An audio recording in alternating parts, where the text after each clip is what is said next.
उत्तर भारत में दबे कुचले और दलितों को सत्ता में बराबर का भागीदार बनाने वाले बहुजन समाज पार्टी के संस्थापक और बहुजन नायक, मान्यवर और साहेब जैसे कई नामों से जाने जाने वाले कांशीराम की 15 मार्च को यानी आज जयंती है।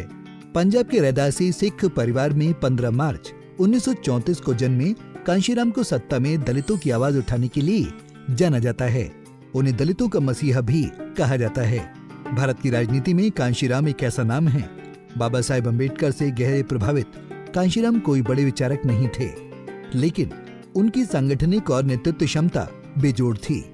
उनकी राजनीति के समय के वैसे तो कई किस्से हैं, लेकिन कुछ किस्से ऐसे भी हैं जो उन्हें राजनीतिक अजात शत्रु बनाते हैं।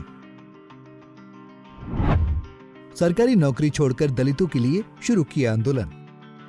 मान्यवर कांशीराम ने दलित मूवमेंट खड़ा किया और उत्तर प्रदेश की सत्ता की दहलीज तक पहुंचे। कांशीराम साल 1956 में ग्रेजुएट होने के बाद सरकारी नौकरी में चले गए। वो गोला बारूद की फैक्ट्री की लैब में असिस्टेंट के पद पर तैनात थे।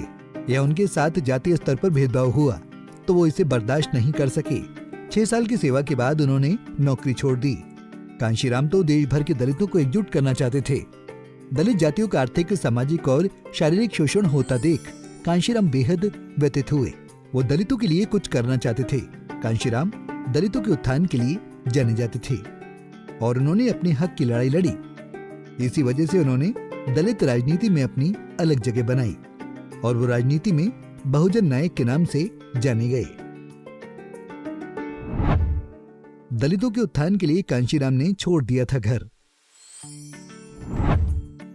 बोले, जब तक बाबा साहब अम्बेडकर का सपना पूरा नहीं हो जाता, चैन से नहीं बैठूंगा।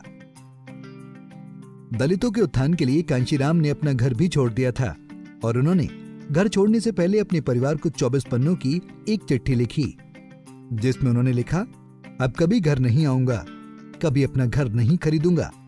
गरीबों दलितों का घर ही मेरा घर होगा। सभी रिश्तेदारों से मुक्त रहूंगा। किसी की शादी, जन्मदिन और अंतिम संस्कार में शामिल नहीं होऊंगा। कोई नौकरी नहीं करूंगा।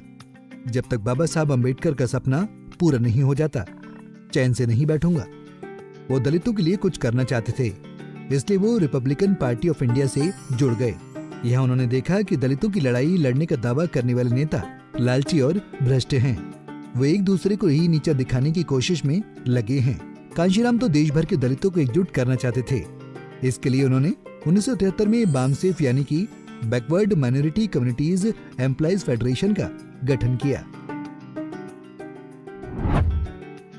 14 अप्रैल 1984 को बहुजन समाज पार्टी का गठन। कांशीराम ने 14 अप्रैल 1984 को बहुजन समाज पार्टी का गठन किया। ये पार्टी दलितों के अधिकारों की बात करती थी। इसके बाद उन्होंने कलेक्टर बनने का सपना देख रही एक युवा शिक्षिका को राजनीतिक मार्गदर्शन दिया। यही शिक्षिका बाद में न सिर्फ कांशीराम की राजनीतिक वारिस बनी, बल्कि 4 बार देश के सबसे बड़े राज्य उत्तर प्रदेश की मुख्यमंत्री भी बनी। नाम है मायावती, जो कांशीराम की दूरदृष्टि की अनुपम उदाहरण है। कांशीराम ने ठुकरा दिया राष्ट्रपति बनने का ऑफर। बोले, मैं राष्ट्रपति नहीं, प्रधानमंत्री बनूंगा।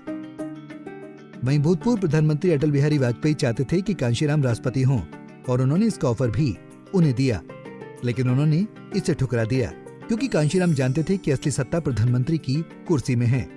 ये समय था 1966 से 98 का, जब शंकर दयाल शर्मा का बतौर राष्ट्रपति कार्यकाल खत्म हो रहा था। कांशीराम ने राष्ट्रपति बनने का ऑफर ठुकराते हुए जवाब में कहा था कि वे राष्ट्रपति नहीं, इस देश के प्रधानमंत्री बनना चाहते हैं। Bureau report, Punjab Kesari TV.